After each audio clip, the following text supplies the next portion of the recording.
Hello নমস্কার। আজকে আমি শিং মাছ ভুনা করব। শিং মাছগুলো আমি প্রথমে কড়া করে ভেজে নেব। কড়া করে ভেজে নিলাম, তারপরে তেলে আমি পেঁয়াজ কুচিগুলো ভালো করে বাদামি কালার করে ভেজে নেব। বাদামি কালার করে ভেজে নিলে কিন্তু এটা রঙটা অনেক সুন্দর হয়। তাই আমি বাদামি কালার করে ভেজে নেব। দিলাম তেজপাতা। এটা মাংসের মতোই আমি রান্না করব। দেশি রান্নার দেশি স্বাদ। এটাকে আমি ভালো করে কষিয়ে নেব।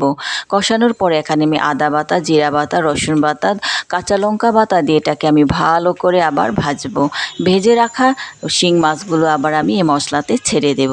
ছেড়ে এটাকে আমি ভালো করে কষাবো। তেলে আমি ভালো করে ভাজবো। ভাজার পরে এখানে সামান্য পরিমাণ আমি গরম পানি দিয়ে দিলাম। দেওয়ার পরে নামানোর পরে আমি এটাকে সামান্য ধনেপাতা বাটা দিয়ে এটাকে আমি নামাবো। তখন খাদ্যের স্বাদটা আরও দ্বিগুণ হবে। এই যে দিয়ে দিলাম, দেওয়ার পরে আমি নামিয়ে ফেলবো। নামার পরে এটাকে আপনারা গরম গরম পরিবেশন করবেন। যাদের রক্তশূন্যতা আছে তারা শিং মাছ ভুনা খেতে পারেন। আমার সঙ্গেই থাকুন।